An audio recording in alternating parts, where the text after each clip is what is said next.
Money and the money. Alright, now. Hey guys, hey guys, hey guys. So, I got something for you for today. Alright. I'm gonna read more lore. Alright, Squidiva, the Kraken Queen. Alright, this is gonna cover the squid people, alright? Squid people, fight like squid, enslave all people. In the realm of history, both ancient and far, far into the future, there was an alternate timeline for the world of mortals. In that timeline, the rich and elite and their supporters who exploited the Earth so much that, the Earth became heavily polluted and finally ran out of resources to exploit. So the rich and elite made a plan, they made a spaceship, and they all collectively left the Earth behind. Yeah, it's sort of like that one story, yeah. Yeah, I remember seeing it, referenced in The Simpsons, because of course The Simpsons did it. Alright, now. Eventually, Earth would heal, and the people who were left behind, those poor, those undesirables, those who got in the way of the rich and elite in their power, would evolve into crab people,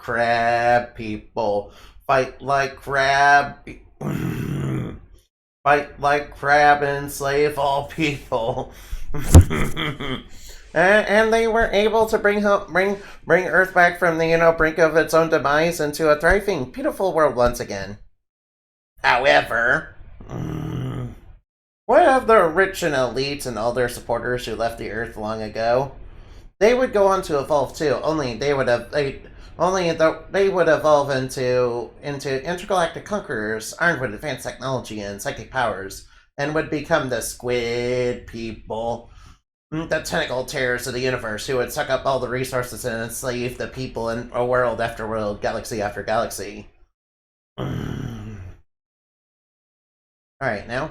Their current leader, Squidiva, the so-called Kraken Queen, a beautiful yet grotesque-looking feminine entity that grew massive and powerful due to an unusually high level of psychic power in us. And she is spoiled and cranky. She has a spoiled, cranky, entitled attitude, while commanding many to obedience under her orders, and who became very warlike and greedy, conquering planets and fighting anyone who resisted. And a real lady that was used to, getting her way and snapping her fingers to get whatever she so desired. Alright, now. In the midst of the war between the crab people and the squid people, the timelines would fracture due to Illuminati, leading the Prez to mess with time and space. With the Prez thinking he could save all of history by correcting its course. Yeah, that's involved with the time-space war, yeah, and Prez is kind of a major character in it. Yeah, the Prez. This would lead to the squid people and the crab people becoming involved in other timelines, other histories, and with the squid people seeing their past and alternate branches in the present and the future as things to exploit and gain power over. Even after their defeat at the hands of Indumati Evening Night and her friends in dreams, along with the time traveler, Lady Lincoln Liberty. Yes, she is a real time traveler, and yes, she is based on Lady Liberty as well as, Abraham Lincoln. No, excuse me. They didn't give up their goals even when the time-space shift left them stranded in an immediate timeline in the present, along with many other histories, heroes and villains. Uh-oh, that's gonna mess up the timeline.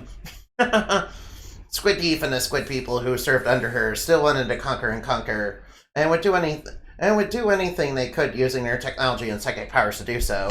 With Squidiva figuring out that she could get back home, but Squidiva figuring that if she couldn't get back home, she might as well make the present her world, and resume what her and her people done anew, and rebuild their empire, and so she could go back to enjoying her life of luxury with everything she fancied, she thought she deserved, and she thought she was entitled to.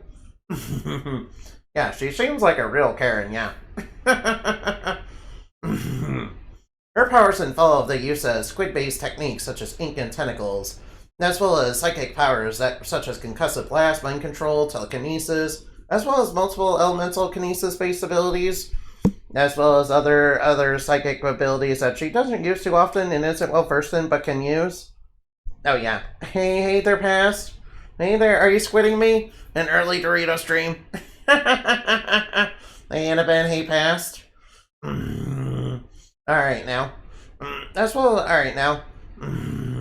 as well as, of course, her people's technology to make high-tech space weapons themed after their abilities and semi-aquatic nature. Though she mostly favored ray guns to fire death rays or to boost her, own psychic abilities. Like mind control, yeah.